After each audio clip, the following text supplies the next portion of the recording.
So I'm out in the garage today working on a project. It is a shotgun stock.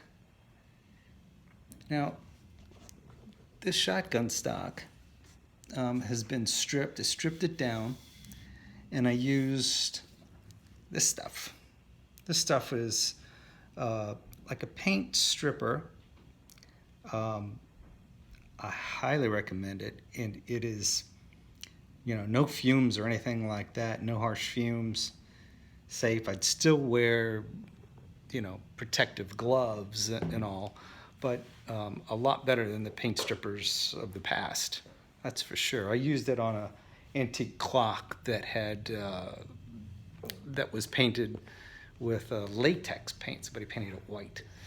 I used that stripper on it, and beautiful wood finish underneath, so it worked out really good.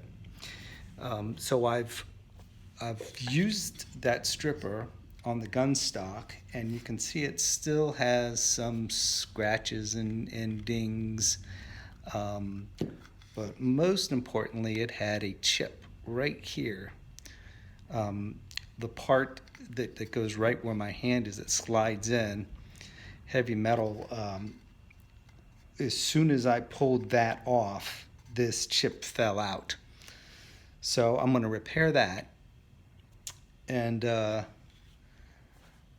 show you how I'm going to do it. Okay, so there's two approaches to repairing it. I could use a wood glue,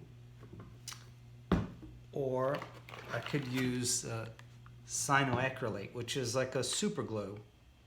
And this is an instant set. Some people refer to it as a kicker.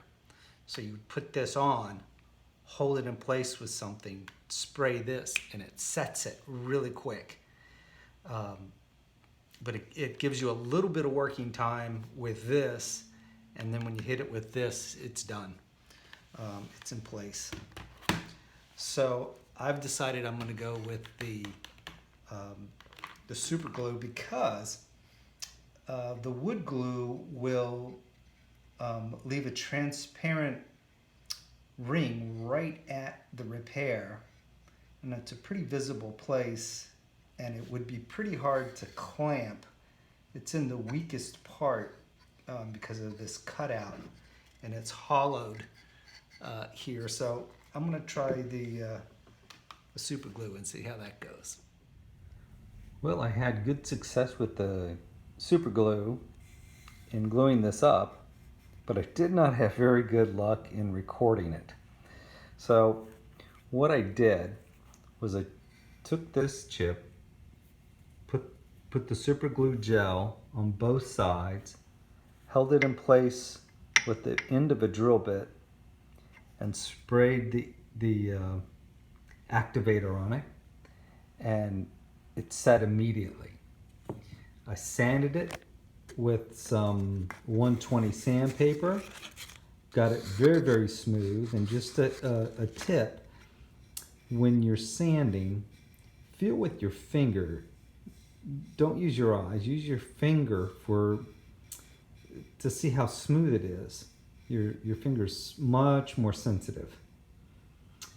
So it's nice and smooth.